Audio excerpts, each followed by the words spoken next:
9월 9일 특별새벽 집회 시작하겠습니다. 신앙 고백하겠습니다. 나는 전능하신 아버지 하나님 천지의 창조주를 믿습니다. 나는 그의 유일하신 아들 우리 주 예수 그리스도를 믿습니다. 그는 성령으로 잉태되어 동정녀 마리아에게서 나시고 본디오 빌라도에게 고난을 받아 십자가에 못 박혀 죽으시고 장사된 지 사흘 만에 죽은 자 가운데서 다시 살아나셨으며 하늘에 오르시어 전능하신 아버지 하나님 우편에 앉아 계시다가 거기로부터 살아있는 자와 죽은 자를 심판하러 오십니다. 나는 성령을 믿으며 거룩한 공교회와 성도의 교제와 죄를 용서받는 것과 몸의 부활과 영생을 믿습니다. 아멘. 540장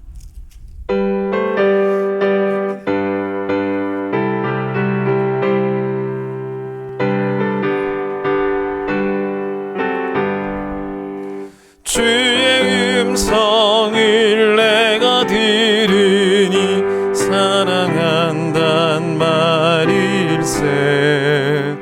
믿는 마음으로 주께 가오니 나를 영접하소서. 내가 매일 십자가 앞에 더 가까이 글쎄 주의 흘린 몸의 피로써 나를 정케 하소서. 주여 넓으신 은혜 베푸사 나를 받아주시고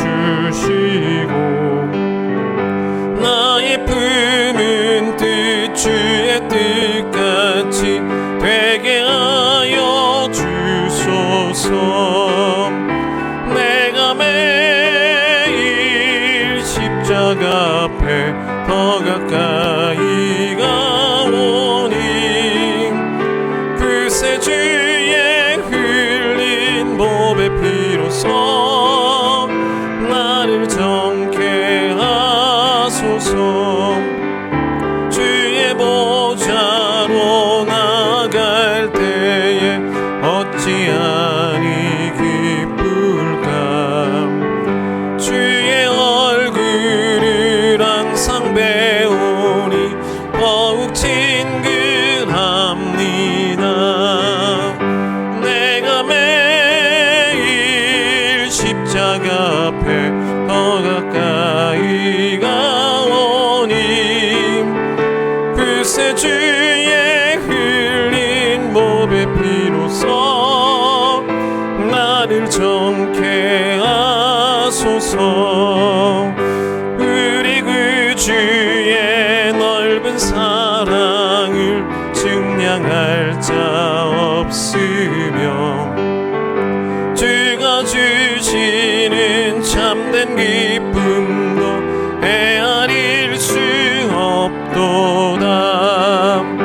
내가 매일 십자가 앞에 더 가까이 가오니 글쎄 주의 흘린 몸의 피로써 나를 정케 하소서. 아멘. 잠언 15장입니다. 잠언 15장 31절 한 절을 말씀만 읽도록 하겠습니다. 잠언 15장 31절 제가 읽도록 하겠습니다. 잠언 15장 31절 생명의 경계를 듣는 귀는 지혜로운 자 가운데 있느니라. 아멘. 자, 오늘 새로운 찬양 한번 배워보겠습니다.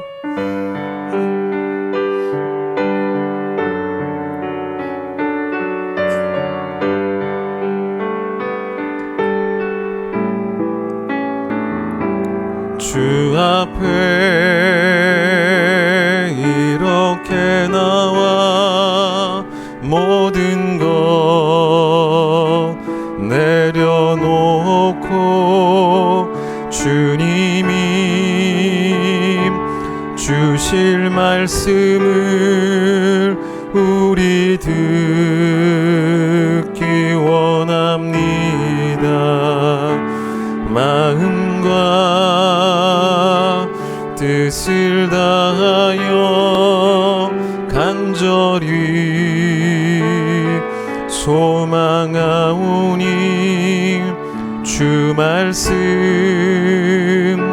생명이 되어 우리를 주장하소. 다시 합니다. 주 앞에 이렇게 나와 모든 건 내려놓고 주님이 주실 말씀을 우리 듣기 원합니다. 마음과 뜻을 다하여 간절히 소망하오니 주 말씀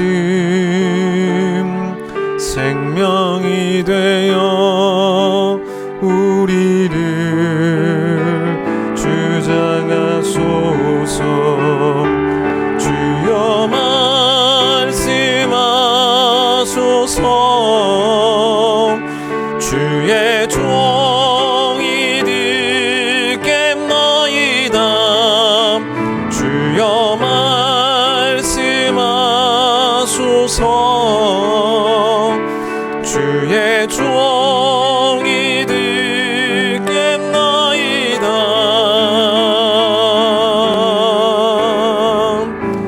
할렐루야 할렐루야 할렐루야 할렐루야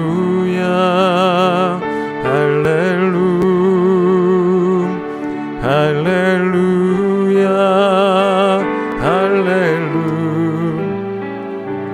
할렐루야. 자, 오늘 셋째 날 슬기로운 신앙생활, 오늘 세 번째 시간입니다. 오늘은 슬기로운 교회 생활, 첫째 날 예배 생활, 둘째 날 기도 생활, 이제 오늘은 교회 생활입니다.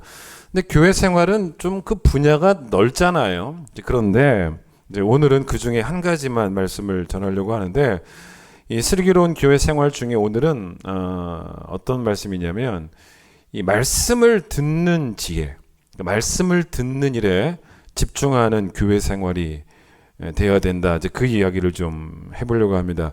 이 교회에는 사람의 말, 인간적인 말이 가득해 봐야 아무런 덕이 안 됩니다.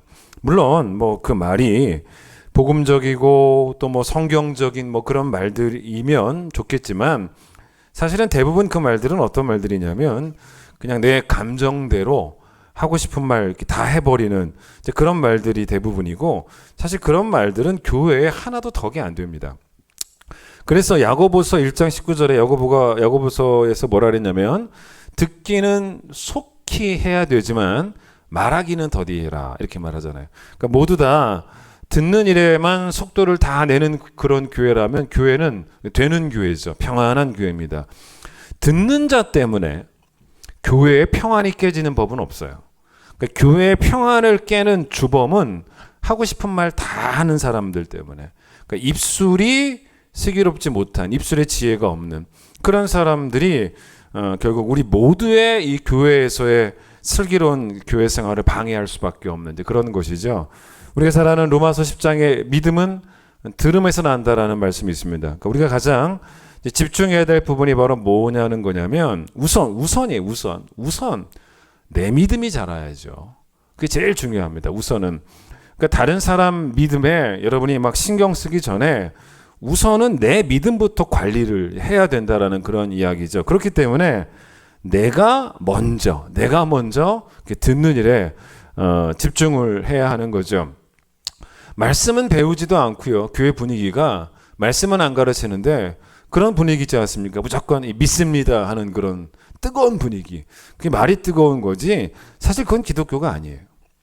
왜냐하면 어제 우리가 이제 기도에 관한 말씀을 제가 전할 때도 여러분에게 말씀드렸지만, 이 자칫 잘못하면요 우리의 신앙이 우상 숭배자와 다를 바가 없는 그런 신앙이 될 수 있다는 것을 늘 염두에 둬야 된다는 거예요. 어제 무슨 말씀 드렸습니까? 기도 생활을 하는 데 있어서도 그 기도가 그냥 내 소원을 또는 하나님이 내 소원을 이루는 수단 정도로만 여겨진다면 그게 우상 숭배와 다를 바가 뭐가 있겠냐, 이제 그런 말씀을 어제 드렸죠.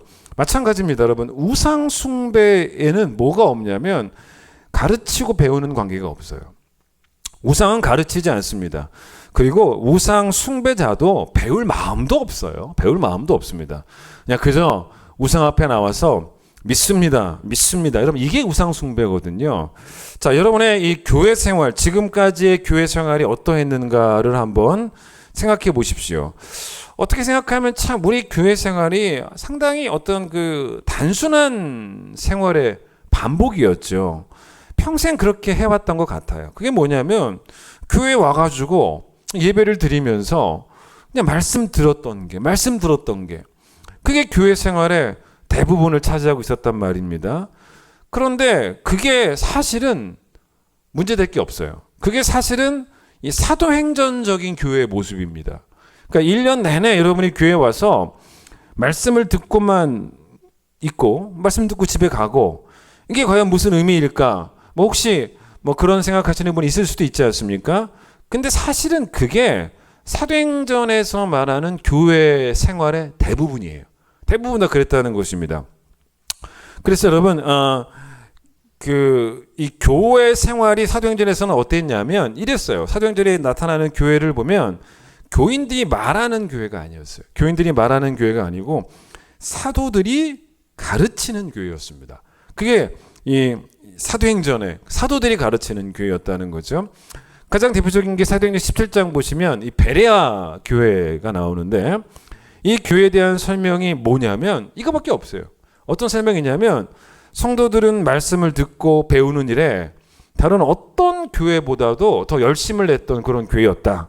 이제 그렇게 말하면서 그게 바로 사도행전적인 교회다라고 설명하고 있다는 거죠. 한번 들어보세요. 사도행전 17장 11절.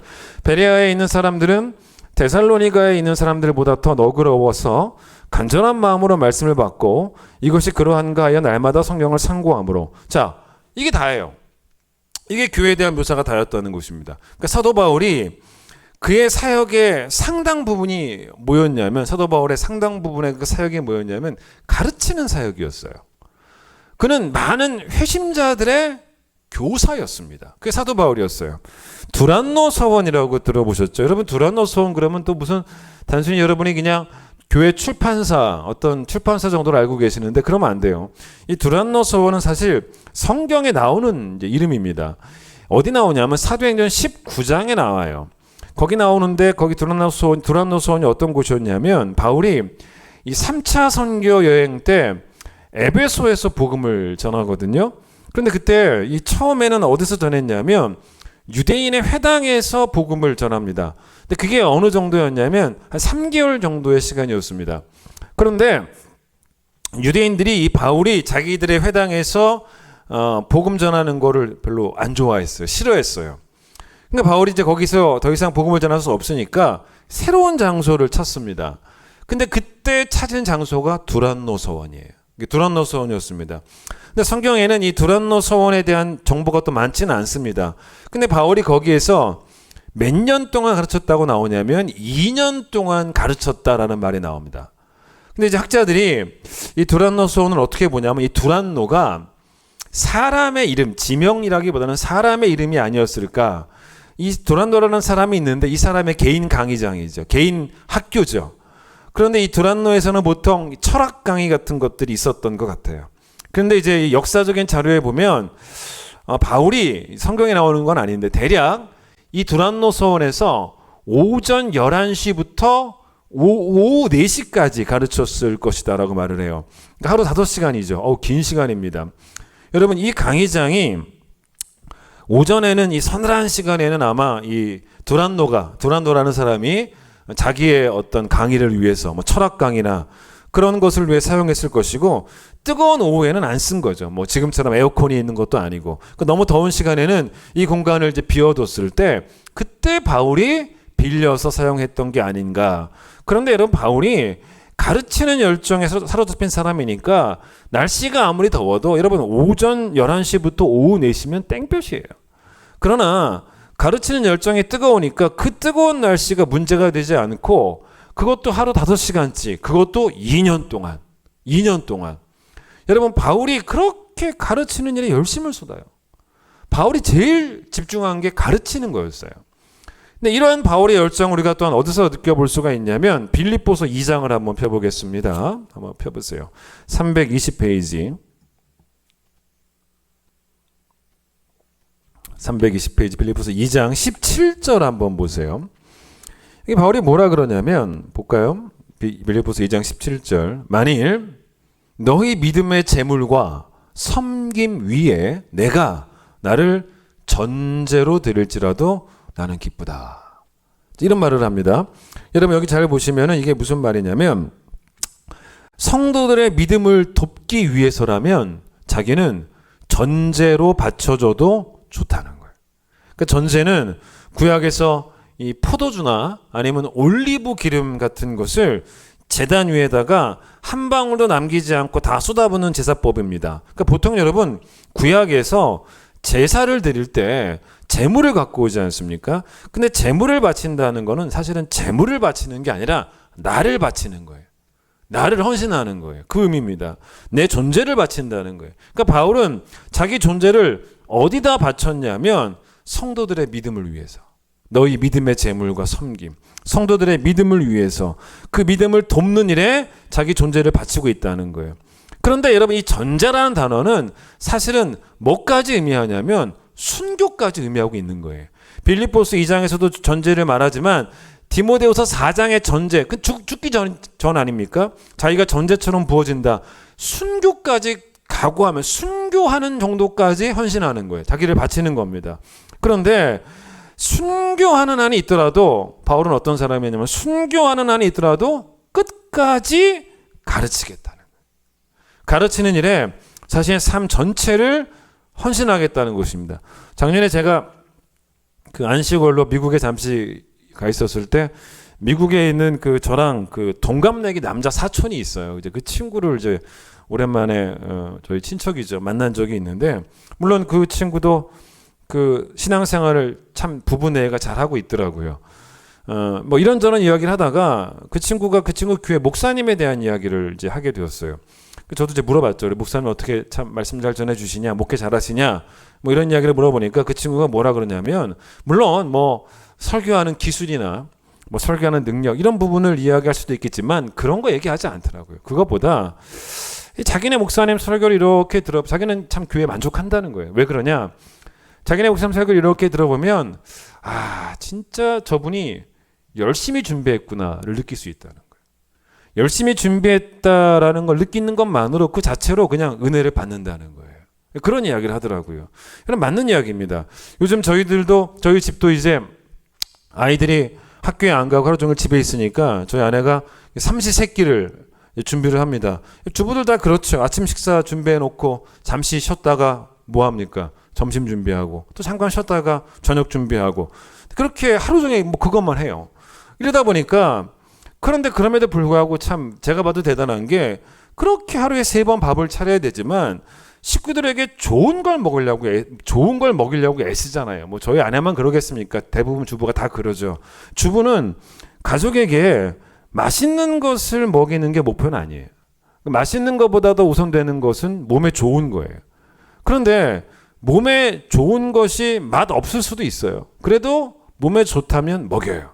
자, 설교 시간 내내 이런 거예요. 막 성도들이 막 배꼽을 잡을 정도로 뭐 웃게 만드는 그런 설교는 사실은 맛있는 설교일 수는 있어요. 맛있는 설교. 근데 그 맛있는 설교가 반드시 좋은 설교일 수는 없다고 봅니다. 목회자가 좀 가르치는 기술이 부족할 수도 있고 뭐 기술적으로는 잘 가르치지 못할 수도 있지만 그게 흠이 되는 게 아니라는 거죠. 중요한 것은 열심히 준비하는 것이고 열심히 가르치는 거죠. 기술적으로 잘 가르치는 것보다 열심히 가르치는 거죠. 열심히 최선을 다하는 거죠. 그래서 그렇게 되었을 때 어떤 일도 벌어질 수 있냐면요. 성도들의 입맛이 바뀌는 거예요. 성도들의 입맛을 바꾸는 목사죠. 어떻게 바꾸냐면 좋은 말씀이 맛있을 수도 있구나. 이게 맛있구나. 그렇게 영적 입맛을 바꾸는 목사. 그게 사실은 저는 좋은 목사라고 생각하거든요.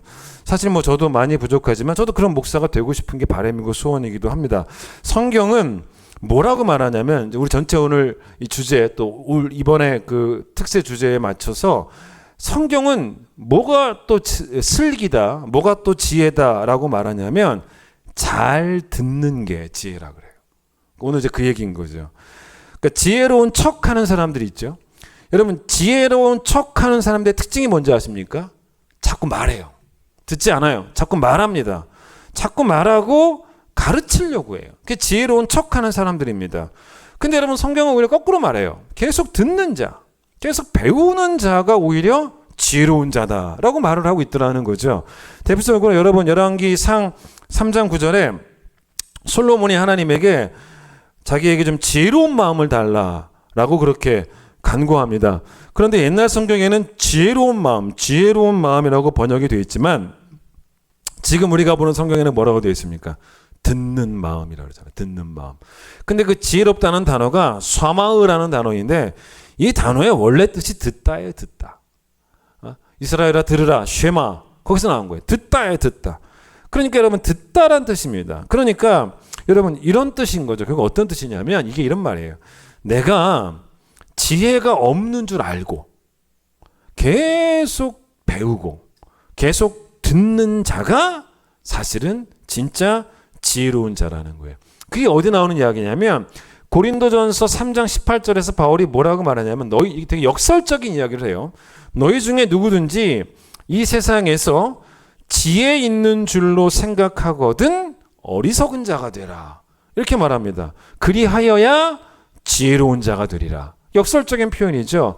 지혜 있는 줄로 생각하거든 다른 말로 바꾸면 지혜 있는 줄 착각이 든다면 오히려 내가 지혜롭지 않다고 어리석다라고 나를 여길 줄 아는 게 그게 오히려 지혜라는 거예요. 그렇게 말을 하고 있습니까? 그러니까 여러분 아는 척하면서 말하는 게 아니고 제발 교회에서는 침묵하라는 거예요. 침묵하라는 겁니다. 교회에서는 모두가 침묵해야 돼요. 심지어 가르치는 목사도 침묵해야 돼요. 목사도 말을 하면 안 돼요. 여러분 목사는 말씀을 말해야지 또 성도는 말씀을 들어야지 목사도 말을 하면 안 돼요. 여러분 목사가 하고 싶은 말 다 하고 성도도 하고 싶은 말 다 하면 이 교회는 말씀이 임재하는 교회가 되는 것이 아니고 시끄러운 말소리가 가득한 시장바닥밖에 안 되는 거예요. 어떤 교회가 평안이 깨집니까? 어떤 교회가 깨지냐면 특별히 목사가 말하는 교회가 평안이 깨져요. 목사가 하고 싶은 말 다 하는 교회가 거기 평안이 깨집니다. 목사는 하고 싶은 말 다 할 수 없거든요. 다 가슴속에 묻어두고 또 잊고 지워버리고. 근데 목사의 그 지혜가 없는 그 입이 교회에서 하고 싶은 말 다 해버리거든요. 그럼 교회 문제를 일으켜요. 김지철 목사님이라는 분이 이런 시를 썼어요. 들어보세요. 주님, 나의 뜻과 인간적인 생각을 당신의 뜻과 생각으로 종종 착각하고 그것을 마치 진리인 양 주장하며 허세를 부리고 이웃을 정죄하고 있지는 않은지요. 주님이 진정으로 원하는 것이 무엇인지 깨달아 알게 하여 주소서. 이렇게 기도를 하셨어요. 여러분 우리 교회에 제자는 없고 전부 다 선생이 되려고 한다면 교회는 시장바닥보다 더 못한 곳이 될 수밖에 없다는 거예요. 야고보서 3장을 잠깐 펴보세요. 야고보서 3장. 이 야고보 3장을 잘 보시면은 여기 이제 이런 말씀이 나옵니다. 거기 3장 그 소제목을 보세요. 소제목이 뭐라고 나왔습니까? 말에 실수가 없도록 하라가 이게 바로 소제목입니다. 근데 여러분 1절 보세요. 1절에 내 형제들아 너희는 선생된 우리가 더 큰 심판을 받을 줄 알고 선생이 많이 되지 말라. 이런 말씀이 나오지 않습니까? 여러분 이게 쉬운 성경에는 뭐라고 나오냐면 형제 여러분 너도 나도 선생이 되겠다고 하지 마십시오. 이래요. 그러니까 이 야고보서에는 이 교회의 이 문제점, 이 교회의 문제점을 지적을 하는데 여러분 2장을 잠깐 보세요. 2장. 2장에서의 이 야고보서가 말하는 이 교회의 문제점은 어떤 문제였냐면요. 차별이 있었어요. 돈 많은 사람들을 성전 앞자리에 앉히고 가난한 사람들은 거들떠보지도 않는 이런 태도가 교회일 수 있냐는 거예요. 교회가 아니라는 거죠. 그런데 여러분 이것도 교회가 아니지만 3장에서 교회 문제점은 뭔지 아십니까? 다 말만 하는 교회, 말이 많은 교회. 교회가 아니라는 거예요. 너도 나도 그냥 선생이 되려는 그 태도. 그래서 여러분 거기 지금 말에 실수가 없어야 된다라는 그런 표현을 하는데 여러분 잘 보십시오. 우리의 말이 이렇다는 거예요. 교회에 또는 이웃에게 덕이 되는 경우보다 실수가 되는 경우가 훨씬 많다는 거예요. 실패가 되는 경우가 훨씬 많다는 것입니다. 그러니까 이게 무슨 말이냐면 2절 보세요. 2절. 여러분 2절이 뭔지 아세요? 너무 나 자신을 믿지 말라는 거예요. 나를 너무 믿지 말라는 거예요. 그게 바로 뭐예요? 우리가 다 실수가 많으니 그러잖아요. 날 너무 믿지 말라는 거예요. 우린 너무 실수 많은 사람들이라는 것입니다. 우리는 매일매일 실수투성이인 대단한 존재가 아니라는, 너무 우리를 신뢰하지 말라는 거예요. 우리는 매일매일 실수한다는 겁니다. 저도 마찬가지예요. 김 목사도 마찬가지예요. 근데 여러분 그 실수 가운데 특히 어디에 실수를 인간이 제일 많이 하냐면 말이라는 거, 말. 2절. 우리가 다 실수가 많으니 만일 말에 실수가 없는 자라면 제일 실수를 많이 하는 게 말이라는 것입니다. 여러분 야고보서에서 말하는 게 뭐냐면 사실 손보다 훨씬 더 위험한 게 말이라는 거예요. 왜냐? 혀라는 겁니다. 사실 손은 얼마큼 위험하냐면 가까이 있는 사람을 죽이잖아요. 그 정도 위험해요. 그런데 여러분 이 손의 그 피해 범위는 가까이 있는 사람이지만 혀의 피해 범위는 상상을 초월합니다. 제가 파주 살지만 파주에서 저 미국에 있는 누군가를 손으로 피해 줄 수 없지만요. 저는 혀로 죽일 수 있어요. 혀로 죽일 수 있습니다. 저는. 그래서 여러분 이렇기 때문에 들어보기만 하세요. 잠언 10장 19절에 뭐라고 말하냐면 말이 많으면 허물을 면하기 어렵다 그래요. 그 입술을 제어하는 자는 지혜가 있느니라 이렇게 말해요. 그러니까 우리가 말할 수 있다는 것은 이미 실패가 많다라는 거예요. 뻔하다는 거예요. 우리는 그렇게 실수가 많다는 것입니다. 자, 야고보서 1장 19절. 그래서 1장 19절 펴보세요. 1장 19절. 그래서 너무 실수가 많으니까 차라리 어떻게 하라는 거예요. 내 사랑하는 형제들아 너희가 알지니 사람마다 모든 사람이 다 어떻게 해요. 사람마다 다 실수가 많으니까 사람마다 듣기는 속히 하고 말하기는 더디하고 이렇게 하라고 하고 있지 않습니까? 내가 지금 너무 시끄러워요. 내 속사람이 너무 시끄러워요. 내 속사람이 너무 시끄러운데 어떻게 그렇게 시끄러운 와중에 세미한 하나님의 음성이 들리겠습니까? 내 안에 너무 할 말이 많은데 누구의 말이 들리겠어요? 근데 그 정도 문제가 아니에요. 내 안에 너무 할 말이 많으면 다른 사람의 입뿐만 아니라 하나님의 입마저도 틀어막을 태세입니다.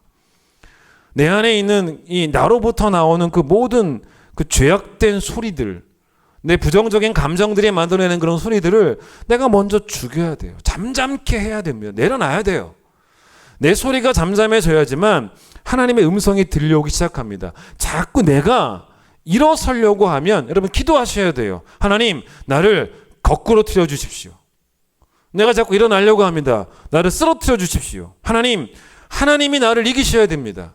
말씀이 내 말을 이기셔야 됩니다. 성령님이 내 죄악된 감정을 이기셔야 됩니다. 그렇게 기도하셔야 돼요. 이런 밤에 방에 들어가서 이렇게 음악을 크게 틀어놓고 있어 보세요. 아무것도 안 들려요.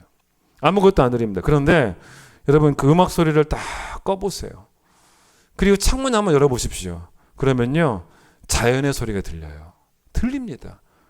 이쪽을 죽이면 저쪽이 들려요. 근데 우리가 내 안을 죽이지 않는데 내 안에는 막 말들이 막 솟아나고 있는데 어떻게 하나님의 음성이 들리겠습니까? 들릴 수가 없죠. 들어가지가 않는 거예요. 그래서 여러분 오늘 우리가 이걸 본문에서 뭐라 그랬어요? 누가 슬기로운 사람인가? 오늘 본문 생명의 경계를 듣는 귀, 생명으로 인도하는 그 길로 우리를 가르치는 그 인도하는 그 말씀을 듣는 귀가 슬기로운 귀다라고 말하고 있는 게 오늘 설교 제목이 설교 본문이죠. 이런 시가 있어요. 한번 들어보세요. 참 좋더라고요. 김성렬 목사님이라는 분이 쓴 시인데 들어보세요. 주여 우리의 우매함을 성령으로 깨우쳐 주시어 기독교 신앙은 축복보다는 더욱 진리를, 비교하는 걸 보세요. 축복보다는 더욱 진리를, 기적보다는 더욱 말씀을, 방언보다는 더욱 말씀의 분별력을, 공로보다는 더욱 은혜를, 형식보다는 더욱 내용을 충실히 하는 데 있음을 깨닫고 실천하게 하소서. 너무 좋은 시예요. 그러니까 기독교 신앙은 우리가 무엇에 충실해야 되는지, 무엇에 집중해야 되는지, 기독교 신앙은 여러분 꼭 기억하세요. 축복보다는 진리라는 거예요. 축복받기 좋아하는 게 기독교 신앙이 아니라 진리를 배우기 좋아하는 게, 축복을 받기 좋아하는 것보다 진리를 배우기를 좋아하는 게 기독교 신앙. 축복보다는 진리를, 기적보다는 말씀을, 방언보다는 하나님의 뜻에 대한 분별력을, 공로보다는 은혜를, 형식보다는 내용을, 이게 기독교 신앙이라는 거예요. 맞는 이야기예요, 여러분. 원래 여러분 운동선수들이 운동을 잘하려면요, 기본기가 중요하다고 하죠. 기본기가 안 되면 그 뒤에 어떤 기술을 배워봐야 이 기본기가 돼야지 이걸 서포트하지, 기본기 없으면 안 된다는 거죠. 근데 여러분 운동선수가 추구하는 기본기 중에 제일 중요한 기본기가 뭡니까? 체력이죠. 체력이 기본기입니다. 아무리 야구선수가 잘 치고 잘 던지는 기술을 배워도요, 그게 기본 체력이 안 되면 잘 칠 수도 잘 던질 수도 없는 거죠. 그래서 선수들이 제일 먼저 하는 게 뭡니까? 기본 체력을 꾸준히 하고, 근력 운동도 꾸준히 하고. 여러분 저도 그렇게 많이 운동하지는 않지만 제가 제일 건강했을 때가 언제인지 아세요? 군대에 있을 때요. 아침마다 운동시키더라고요. 그거 하니까 건강해지더라는 거예요. 그나마 그래도. 여러분 우리 교인들 보면요, 예배 시간에 조금 일찍 오는 분들도 계시지만 딱 맞춰 오는 분들 있고 지각하는 분들도 계시죠. 근데 저는 여러분이 좀 성전에 좀 일찍 오기를 바란다는 거예요. 왜 일찍 와? 여러 가지 이유가 있지만 그 중에 하나가 여러분 체력 믿지 말라는 거예요. 여러분 어떤 분들 보시면 교회 도착해가지고 숨이 차가지고요, 5층, 우리 교회 5층이지 않습니까? 엘리베이터 타고 올라와도 숨 차네. 그 5층 아닙니까? 그 여기 숨이 차가지고 11시에 도착을 했는데 11시 도착해가지고 10분 동안 숨 고르잖아요. 그럼 10분 날려 먹는 거예요. 여러분 체력 믿지 말고 빨리 일찍 오라는 거예요. 어쨌든 여러분 기본기가 중요한데, 야고보서 1장 보세요. 1장. 자, 1장에 기본기에 대한 이야기 나와요. 자, 1장 22절 보세요. 줄을 쳐보세요. 이게 우리의 최종 목표예요. 운동선수가, 야구선수가 잘 치고 잘 달리고 홈런 치고 잘 던지고 그런 것처럼 우리의 최종 목표는 뭐냐면 말씀을 행하는 자가 최종 목표입니다. 그런데 제가 지금 거꾸로 올라갈 거예요. 그런데 여러분 말씀을 행하는 자가 야구선수로 따지면 경기장에서 홈런 치는 사람이죠. 근데 거꾸로 올라가 보겠습니다. 근데 이거보다 더 앞선 기본기가 있어요. 기본기가 뭐냐면 21절이에요. 21절 끝에 보세요. 여러분 말씀을 행하는 자가 되기 전에 조건이 뭐냐면, 기본기가 뭐냐면 말씀을 온유함으로 받는 자라는 거예요. 그러니까 이게 행하는 것보다 더 기본이에요. 행하는 것보다 더 앞섭니다. 자, 그런데 말씀을 온유함으로 받는 것보다 더 기본이 있어요. 그게 뭔지 아세요? 19절이에요. 듣는 자예요. 듣기는 속히 하라. 이게 순서에 쭉 나오는 거예요. 듣기는 속히 하라고. 말씀을 듣는 자. 그러면 여러분 정리해 볼까요? 순서가 뭡니까? 기본부터 가볼까? 19절 듣는 자. 그 다음 21절 받는 자. 그 다음 22절 뭐예요? 행하는 자. 이게 신앙의 훈련이에요. 고린도전서 14장을 한번 또 보겠습니다. 고린도전서 14장.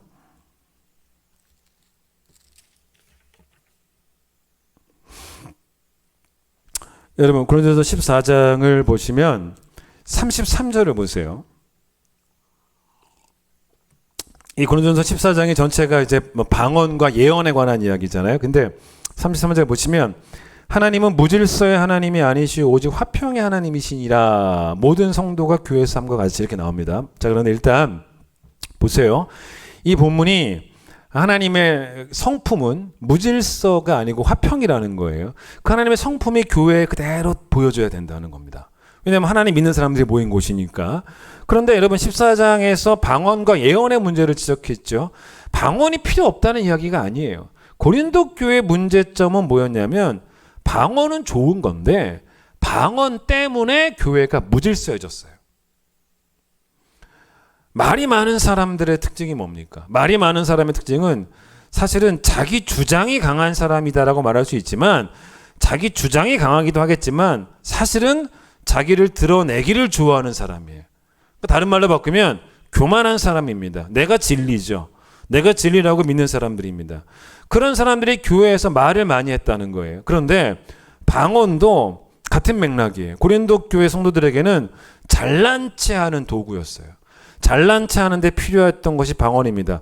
내가 방언을 한다 이거로 끝난 게 아니에요. 내가 방언을 한다로 끝난 게 아니고 쟤는 못하네, 저 사람은 못하네 비교하면서 우쭐합니다. 그게 방언이었어요. 여러분 그래서 안 그래도 이 고린도 교회가 바울파, 게바파, 그리스도파, 아볼로파 네 파로 나뉘어졌는데 여러분 거기에 또 방언파, 비방언파 교회가 막 무질서한 거예요. 근데 하나님이 화평을 원하지 질서를 원하지 어떻게 이런 무질서 원하시겠냐는 거예요. 그래서 그 질서를 위해서 고린도전서 14장에 강조한 게 뭡니까? 예언이잖아요. 예언. 예언이 있어야지만 질서가 잡힌다는 것입니다. 왜요? 예언이 뭡니까? 설교였죠. 가르치는 거였어요. 모두 다 듣는 겸손함이 있어야 이 교회는 질서가 잡힌다는 거예요. 너무 교만해요, 사람들이. 너무 말이 많아요. 그러니까 모두 다 듣는 겸손이 있어야지만 이 교회는 질서가 잡힌다라고 그렇게 말하는 게 바로 이 본문입니다. 자, 그런데 다시 33절 보세요. 그 끝에 보시면 모든 성도가 교회에서 함과 같이라고 나오지 않습니까? 근데 여러분 이게 사실 이렇게 단락을 보세요. 단락을 보시면 모든 성도가 앞에 동그라미가 있잖아요. 그러니까 이 모든 성도가는 사실 이 단락으로 봤을 때는 어디에 이어지는 거냐면 33절에 이어지는 게 아니고 34절에 이어지는 거잖아요. 그러니까 우리가 읽을 때 33절을 읽는다면 하나님은 우질서 하나님이 아니시오 오직 화평의 하나님이시니라 끊고 그 다음 새롭게 시작하는 거죠. 모든 성도가 교회에서 함과 같이 여자는 이렇게 될 것 같지 않습니까? 물론 그것도 맞아요. 그렇게 구분해 놨긴 했어요. 그런데 여러분 33절을 보세요. 거기 33절에 보시면 주가 달려있죠. 2번 하나님이 신이라 할 때 거기 주 밑에 보세요. 주 뭐라고 나오냐면 또는 이렇게도 할 수 있다는 거예요.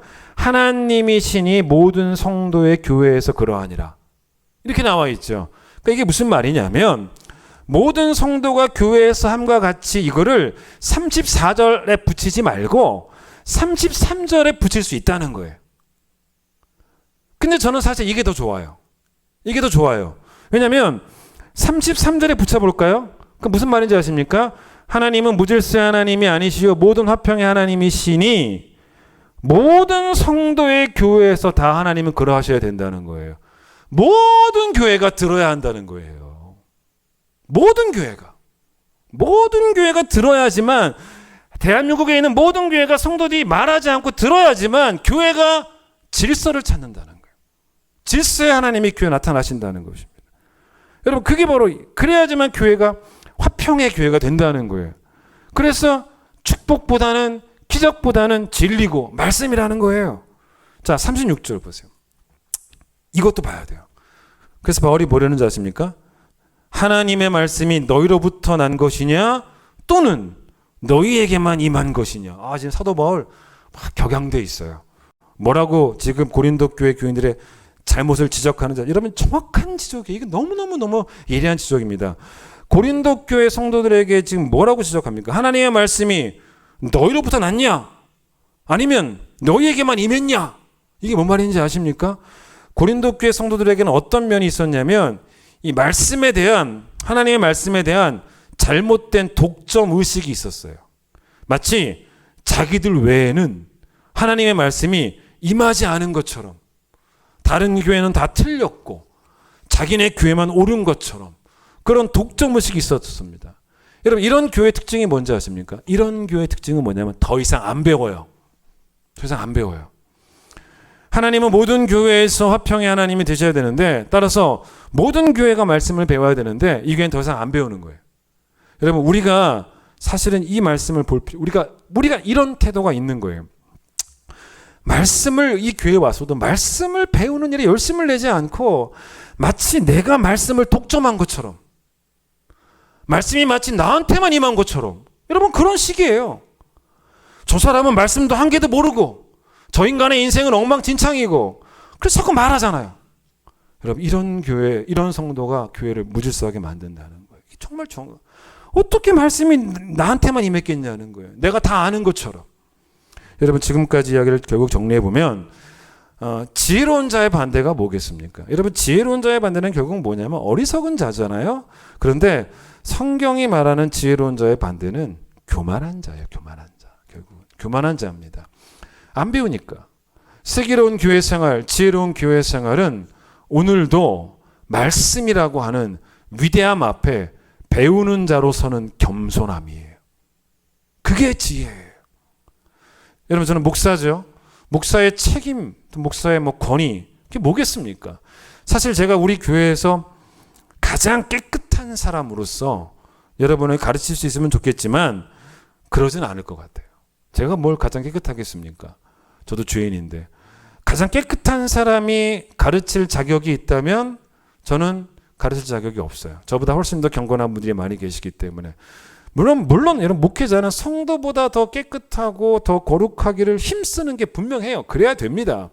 여러분 그러나 성도에게 목사가 필요한 이유는 물론 깨끗한 목사도 필요해요.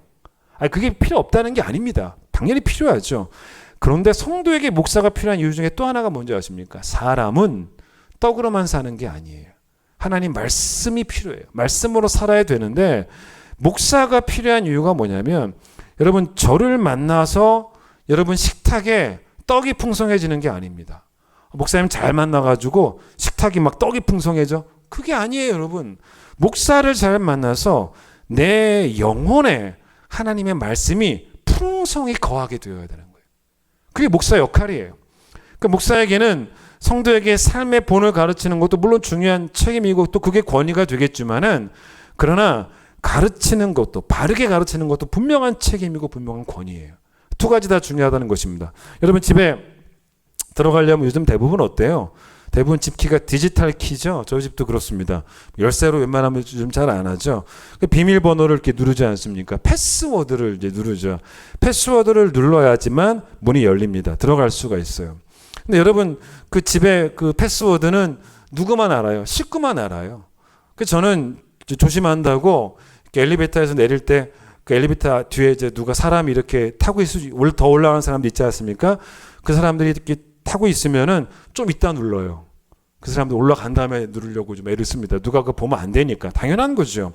그런데 누군가 이런 말을 하더라고요. 제가 그 말을 읽고 너무너무 멋졌어요. 뭐라 그러냐면 하나님의 임재로 들어가는 비밀번호가 있다.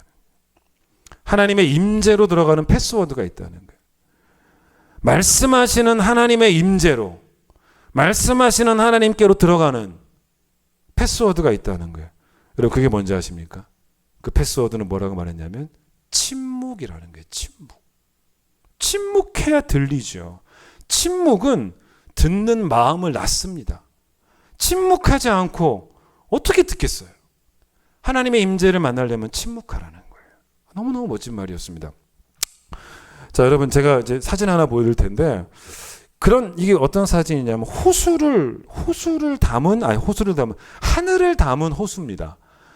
호수가 정말 이제 언제 근사하냐면 호수에 하늘이 담겨져 있을 때 근사하죠. 그게 뭔지 아시죠? 호수를 보는데 그 호수에 하늘이 비쳐 보이는 거, 하늘을 다 품어내는 거예요. 저 사진 하나 보여드리겠습니다. 자, 첫 번째 사진 보세요. 이게 뭡니까? 이 호수에 그대로 사진이 뭐가 들어가 있어요? 호수에 하늘이 그대로 들어가 있죠. 그냥 하늘을 그대로 이렇게 담아놓은 것 같지 않습니까? 두 번째 사진 보세요. 이건 뭐예요? 호수가 그대로 산을 품었네요. 산이 그대로 들어있죠. 너무너무 멋지죠? 이 두 개 사진을 한번 봐보세요. 여러분 이게 왜 가능하겠습니까? 이 호수가 만약에 격한 물결이 일고 있다면 절대로 하늘도 못 담고 산도 못 담아요. 그런데 호수가 언제 하늘을 담습니까? 산을 담습니까? 잔잔할 때. 잔잔해야 돼요. 여러분 내가 끝나야 하나님이 시작합니다. 내가 잠잠해야 하나님이 말씀하세요. 여러분, 하나님이 말씀을 안 하시는 게 아니에요. 내가 잠잠하지 않으니까 하나님 말씀이 안 들리는 거예요. 하나님이 언제 말씀 안 하시겠습니까? 늘 말씀하시지만 내가 말이 많으니까, 내가 내 안에 할 말이 많으니까, 내가 교만하니까 그 말씀을 못 듣는 거예요. 근데 여러분, 우리가 말이 많은 이유 중에 또 하나가 있습니다. 그게 뭔지 아세요? 고독을 못 견뎌요. 여러분, 고독을 견디셔야 돼요. 사람들이 이 고독을 못 견디는데 사실은 가만 생각해 보면 고독은요, 기회예요. 고독은 축복이에요. 가만 생각해 보면 늘 사람들과 같이 있어야만 되겠습니까? 예? 여러분, 사실은 이런 거예요. 말씀하시는 하나님과 그리고 그 말씀을 듣는 나. 자, 하나님이 계시고 듣는 내가 있어요. 그 사이에는 원래 아무것도 없어요. 원래 고독한 거예요. 아무것도 없잖아요, 원래. 성전에서 함께 예배 드리고 있지 않습니까? 성전에서 함께 예배 드리면서 함께 말씀을 듣고 있지만 여러분, 지금 이게 함께 말씀을 듣는 게 엄밀히 말하면 또 아니에요. 내가 듣는 거예요. 내가 듣는 거예요. 하나님과 나 사이에 옆에 앉는 사람이 중요한 게 아니에요. 내가 듣는 거예요. 그래서 여러분, 저는 여러분에게 정말 고독하고자 하는 용기를 가져보라는 거예요. 그걸 왜 무서워합니까? 물론 여러분, 성도 간의 교제도 필요해요. 그런데 여러분, 우리가 교제하는 것도 교회 맞습니다. 그런데 여러분, 우리가 함께 교제하면서 막 이 교회에서 외로울 틈도 느끼지 못하는 것도 필요할 수 있습니다. 그런데 문제가 뭐냐면 그 교제가 모여가지고 남 이야기만 하는 말잔치가 얼마나 많아요. 여러분, 그런 말잔치에 갔다가 야, 이거 내가 받은 은혜 다 쏟아버리고 하나님의 음성을 듣는 일에 방해가 될 수 있어요. 그 모임이 하나님의 음성을 듣는 일에 방해가 되는 그런 교제가 될 수 있습니다. 그러면 그 교제를 포기하고 고독해지기를 결단하셔야 돼요. 그 교제 안 해도 돼요. 그럴 때는 그 교제 포기하고 고독해지는 결단. 여러분, 초대교회의 부흥을 사도행전 6장 7절에서 뭐라고 말하냐면 예루살렘에 있는 제자의 수가 점점 많아졌다는 것입니다. 근데 여러분, 제자의 수가 많아진 원인을 말해요. 무엇 때문에 많아졌냐면 원인을 정확하게 설명합니다. 뭐 성전 건물도 아니에요. 예? 다른 것도 아니고 뭐냐면 하나님의 말씀이 점점 왕성하여져서라 그래요. 하나님의 말씀이 점점 왕성하여 예루살렘에 있는 제자의 수가 많아졌다. 제자가 많아진 원인이 말씀이 왕성해졌기 때문에. 여러분, 근데 이게 무슨 말인지 아세요? 말씀이 언제는 완전하지 않았습니까? 말씀이 언제는 소리를 내지 않았어요? 하나님은 항상 말씀하시는 하나님이에요. 엄밀히 말하면 말씀이 왕성해진 게 아닙니다. 말씀이 왕성해지는 것이 아니고 성도들의 말씀을 듣는 태도가 바뀌었다는 거예요. 태도가 부흥했다는 거예요.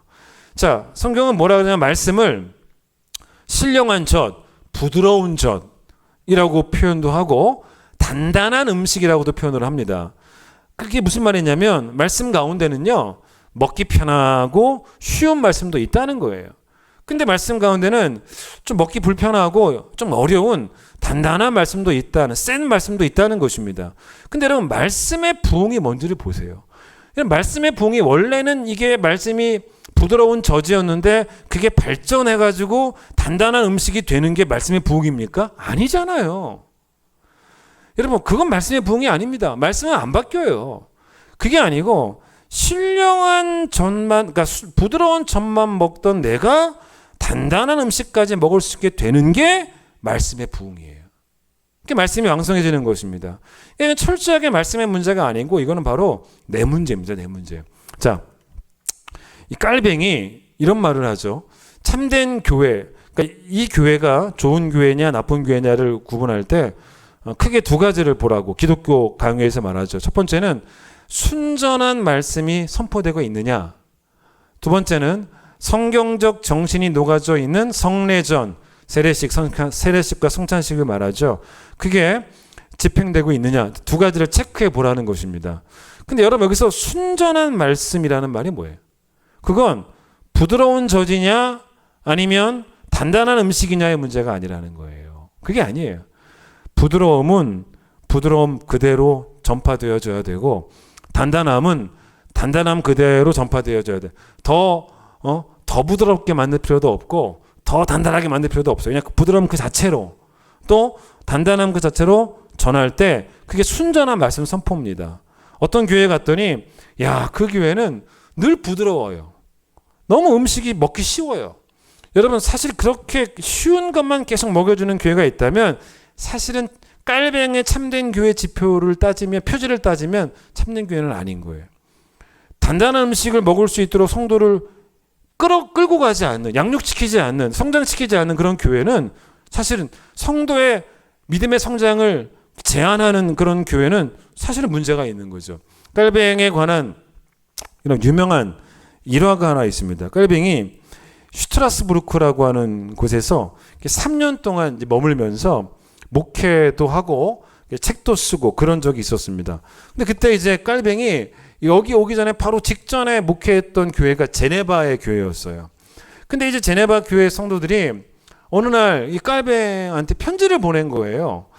근데 누가 보냈냐면 그 제네바 교회 성도들 가운데 특별히 깔뱅을 참 잘 따랐던, 깔뱅의 팬과 같은 그런 사람들이 깔뱅에게 편지를 보낸 거죠. 근데 왜 보냈냐? 이 사람들이 지금 왜 보냈냐면 깔뱅 뒤에 자기네 교회에 새로 목회자가 왔는데, 목사님이 새로 왔는데 마음에 안 드는 거예요. 마음에 안 드는 거예요. 그 깔뱅과 비교를 했겠죠. 근데 이제 너무 마음에 안 드니까 이 사람들이 어느 정도 이 목회자를 반대했냐면, 여러분 그러면 뭐 당연히 설교도 안 듣죠. 설교 듣겠습니까? 딴짓만 하겠죠. 근데 그 정도가 아니에요. 그 정도가 아니고 이 목회자가, 이 목사님이 성찬식을 집례하지 않습니까? 성찬에 참여를 안 하는 거예요. 아니, 당신이 주는 성찬은 안 먹겠다는 거예요. 이런 식이었습니다. 그러면서 깔뱅한테 편지를 보냈겠죠. 그 목사님에 대한 어떤 험담을 담아서 이런 점에서 마음에 안 들고, 그 깔뱅 좀 당신이 다시 오시면 안 되겠냐, 뭐 그런 유의 편지를 보냈을 거 아니겠습니까? 편지를 깔뱅이 읽고 답을 보냅니다. 1539년 6월 25일에 답을 보내는데, 그 답장에서 어떻게 했는지 아십니까? 그 편지를 보낸 사람들을 호되게 꾸짖습니다. 혼내요. 뭐라고 꾸짖었는지 아십니까? 자, 지금 너네 교회에 말씀 선포에 문제가 있냐? 하나님의 말씀이 그릇되게 선포되고 있느냐? 그리고 너네 교회에 성례전이 비성경적으로 행해지고 있냐? 그래? 그렇지 않잖아. 니들이 단지 목사님이 마음에 들지 않은 것 뿐이잖아요. 그래서 목사가 전하는 말도 안 듣고, 말씀도 안 듣고, 심지어는 그 목사님이 집례하는 성찬식도 참여하지 않고 있고, 당신네들 교회가 성경이 말하는 참된 교회가 되기 위한 참된 표지가 없어?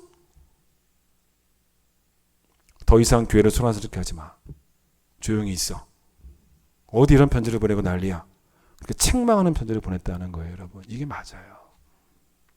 바로 그런데 여러분 모두에게 우리 큰 깊은 교회의 이 교회 생활이 슬기로워서 행복한 교회 생활이 되기를 바랍니다. 그러려면 목회자나 성도들이나 지혜로워야 돼요. 슬기로워야 돼요. 목회자도 말하지 말아야 돼요. 성도도 말하지 말아야 돼요. 다 침묵해야 돼요. 오직 여기에 하나님의 말씀만 있는 그런 교회. 이 교회에는 말씀을 가르치는 자와 말씀을 배우는 자만 있는 그런 교회가 될 때 우리 교회 생활은 행복해지는 거예요. 찬양하겠습니다.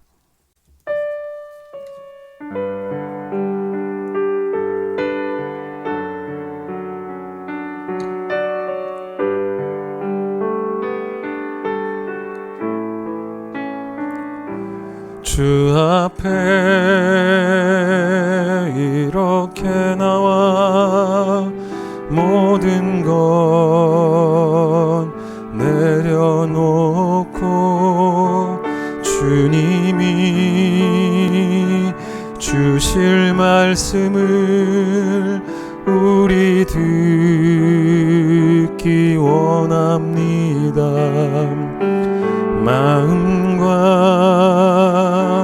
뜻을 다하여 간절히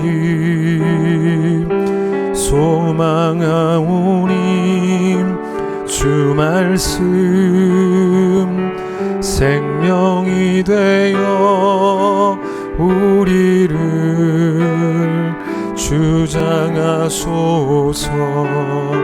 주여 말씀하 말씀하소서. 주의 종이 듣겠나이다. 주여 말씀하소서. 주의 종이 듣겠나이다.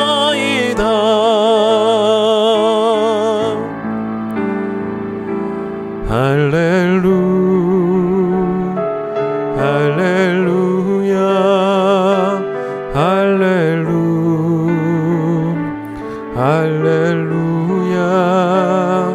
할렐루야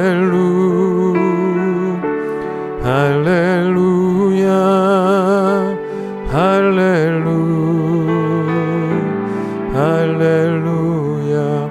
여러분, 우리가 다 교만해서 다 우리 안에 하고 싶은 말들이 많아요. 저나 여러분이 다 그래요. 그런데 그 말을 말씀이 이겨야 돼요. 내가 자꾸 일어나려고 하면 내가 거꾸로 떨어져야 돼요.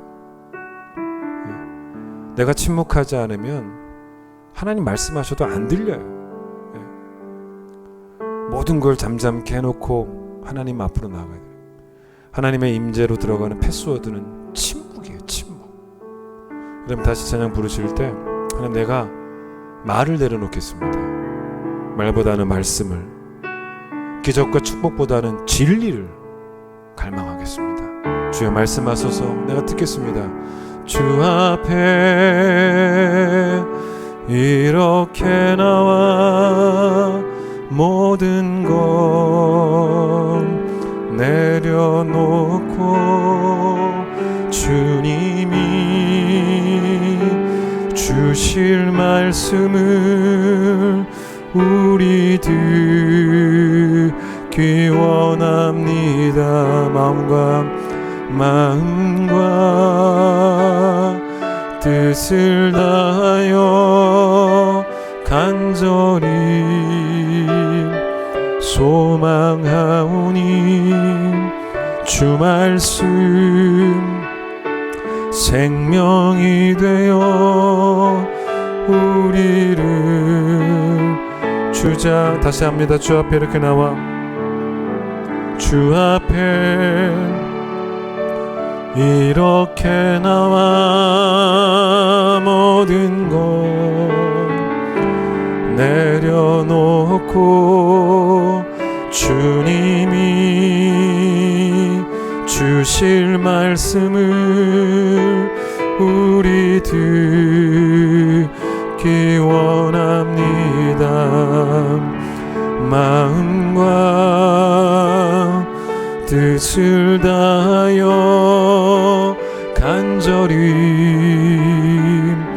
소망하오니 주 말씀 생명이 되어 우리를 주장하소서. 주여 말씀하소서.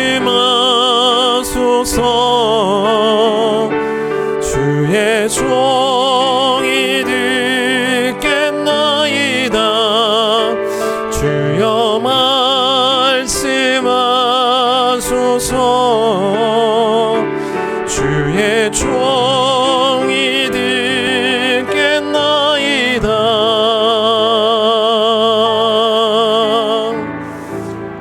할렐루야 할렐루야 할렐루야.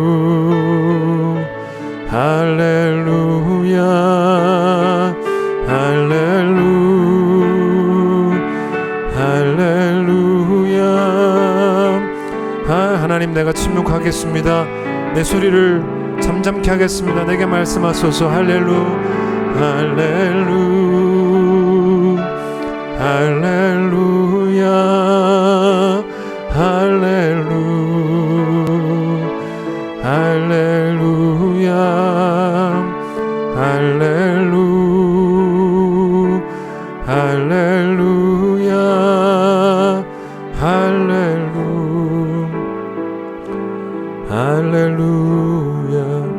내 안에 많은 생각 생각들도 또 많은 감정들도 많은 언어들도 많은 말들도 있지만 그것이 하나님의 임재를 방해한다면 다 내려놓겠습니다. 내가 너무 시끄러워서 하나님이 들리지가 않습니다. 고요가 아니고 침묵이 아니고서는 주님 만날 길이 없음을 다시 한번 기억하며 우리 내면의 고요함을 또 내면의 침묵을 허락해 주시기를 간절히 소망합니다. 하나님을 다 담아낼 수 있도록 내 영혼이 맑아지기를, 하나님을 다 품을 수 있도록 내 영혼이 깨끗해지기를 주여 우리에게 들을 길 허락하여 주셔서 그게 우리의 지혜가 되게 하여 주시고 하나님이 마치 내게만 말씀하신 것처럼 나만 말씀을 아는 것처럼 사람들에게 말하는 자 되지 말게 하시고 하나님은 질서의 하나님이십니다. 온 교회가 세계 모든 교회가 주 앞에 듣는 교회가 될 수 있도록 주님 도와주셔서 성령이 교회에게 하시는 말씀으로 거듭나는 교회가 한국 교회가 되어질 수 있도록 하나님 이 코로나 시대에 더욱더 우리가 들어야 될 말씀이 있습니다. 하나님이 우리 교회들에게 무엇을 원하시는지 들어야 될 것입니다. 교회가 바른 판단을 하고 바른 행동을 할 수 있도록 말씀을 들어야 될 것입니다. 주 앞에 말씀 앞에 서는 그 겸손함이 우리의 지혜가 되게 하여 주시옵소서. 이제 예수님의 놀라우신 은혜와 하나님의 사랑과 성령의 역사하심이 듣는 교회가 되기를 소망하는 우리 모든 큰 기쁨의 성도들 위해 함께 하시기를 간절히 축원하옵나이다. 아멘.